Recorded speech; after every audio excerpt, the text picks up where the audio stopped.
বড় সুখবর, ট্রাইব্যুনালে আপিল যারা করেছেন তাদের জন্য আবারও নাম অ্যাপ্রুভ শুরু।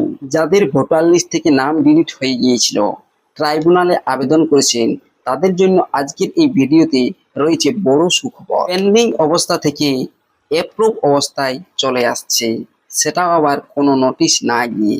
যাদের এই টুকটাক ভুল রয়েছে, কম ভুল রয়েছে, তাদের এই কোনো নোটিশ না দেওয়া সত্ত্বেও ট্রাইব্যুনালে নাম উঠে যাচ্ছে।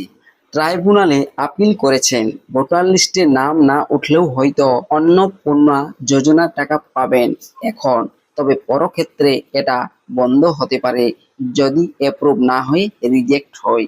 সেক্ষেত্রে বা তার জন্য আপনারা এখনই চেক করে দেখুন আপনাদের যে আবেদনগুলো, সেই আবেদনগুলো পেন্ডিংয়ে রয়েছে না অ্যাপ্রুভ হলো। কিভাবে আপনারা দেখবেন আর অ্যাপ্রুভ যে হচ্ছে, আমি আজকের এই ভিডিওতে আপনাদেরকে সমস্ত কিছু ডিটেলসে দেখাবো। তাই এই ভিডিওটি শেষ পর্যন্ত দেখুন। আর এই চ্যানেলে নতুন এসে থাকলে চ্যানেলটিকে সাবস্ক্রাইব করে রাখবেন, পাশের দেওয়া বেল আইকনটি অল করে দিবেন যাতে পরবর্তী নতুন ভিডিও নোটিফিকেশন পেয়ে যান। আর যারা এই চ্যানেলটিকে সাবস্ক্রাইব করে রেখেছেন তাদেরকে অসংখ্য ধন্যবাদ। চলুন আজকের এই গুরুত্বপূর্ণ ভিডিওটি দেখে নেওয়া যাক।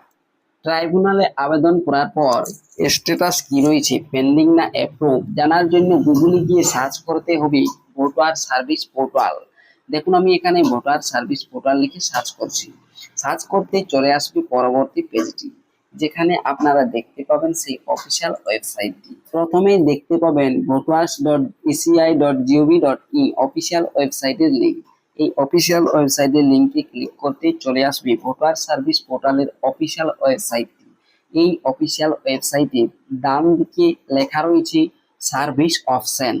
এই যে সার্ভিস অপশনটি ডান দিকে রয়েছে, এই সার্ভিস অপশনের নিচের দিকে আসবেন স্ট্যাটাস চেক করার জন্য। নিচের দিকে দেখুন এখানে ডান সাইডে লেখা রয়েছে submit appeal for individual under adjudication. তার নিচেই দেখুন এই জায়গাটাতে লেখা রয়েছে track appeal for individual under adjudication. এই অপশানে ক্লিক করবেন। ক্লিক করার পর দেখুন এখানে লগ ইন আইডি অর্থাৎ মোবাইল নাম্বারটি এই জায়গাটাতে দিবেন। যদি না রেজিস্টার করা থাকে সেক্ষেত্রে নিচে সাইন আপ অপশানে ক্লিক করে সাইন আপ করে নেবেন। দেখুন আমি এখানে মোবাইল নাম্বারটি দিয়ে দিচ্ছি, তারপরে নিচে ক্যাপচা রয়েছে, সেই ক্যাপচাটি দিয়ে দিচ্ছি। ক্যাপচা দেওয়ার পর নিচেই দেখুন রয়েছে লেখা রিকোয়েস্ট ওটিপি। এই রিকোয়েস্ট ওটিপি অপশানে ক্লিক করবেন। দেখুন আমি এরপর এই যে রিকোয়েস্ট ওটিপি অপশানে ক্লিক করে দিলাম। রিকোয়েস্ট ওটিপি অপশানে ক্লিক করে দিতেই রেজিস্টার থাকা যে ফোন নাম্বারটি ডায়াল করা হয়েছে সেই ফোন নাম্বারে একটি ওটিপি চলে যাবে। সেই ওটিপি এই জায়গাটাতে দিতে হবে। ওটিপি দেওয়ার পর নিচেই দেখতে পাবেন verify and log in option. এই ভেরিফাই অ্যান্ড লগ ইন এই অপশনটাতে ক্লিক করবেন। এই অপশানে ক্লিক করার সাথে সাথেই পরবর্তী পেজটি খুলে যাবে, অর্থাৎ আপনি লগ ইন হয়ে যাবেন। লগ ইন হওয়ার পর এই যেখানে লগ ইনটি হবেন আপনি, সেখানে আপনাকে যে ভোটার কার্ডটি ডিলিট হয়ে গিয়েছিল সেই ভোটার কার্ডের নাম্বারটা পুট করে দিতে হবে। দেখুন আমি এখানে এই যে ইন্টার এপিক নাম্বার রয়েছে, দেখুন এই জায়গাটাতে ভোটার কার্ডের নাম্বারটা দিয়ে দিচ্ছি, যেটি এই ভোটার লিস্ট থেকে ডিলিট করে দেওয়া হয়েছিল। তারপর এই ট্রাইব্যুনালে অ্যাপ্রুভ হয়েছে, আর সেটাও এই মাসেই অ্যাপ্রুভ হয়েছে।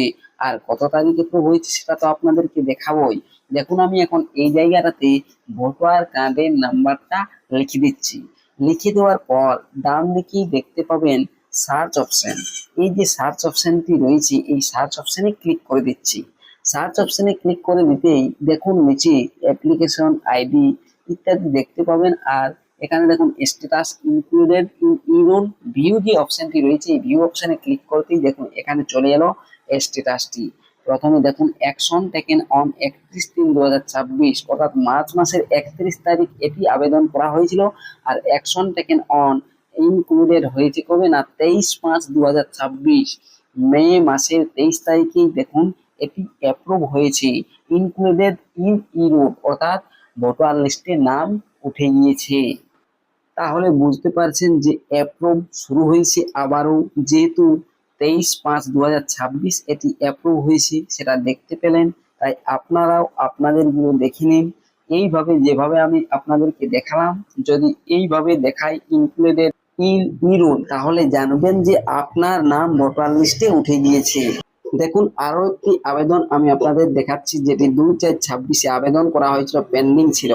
আর 15/5/2026 14:52 অ্যাপ্রুভ হয়েছে, অর্থাৎ অ্যাপ্রুভ শুরু হয়েছে, পুনরায় অ্যাপ্রুভ হচ্ছে। আপনারা আপনাদের স্ট্যাটাস গুলো দেখুন এখনো কি পেন্ডিং রয়েছে।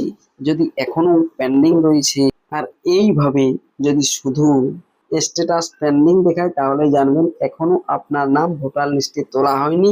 তবে আবারও পরে পরে চেক করে দেখবেন, ভোটার লিস্টে নাম চলে আসবে।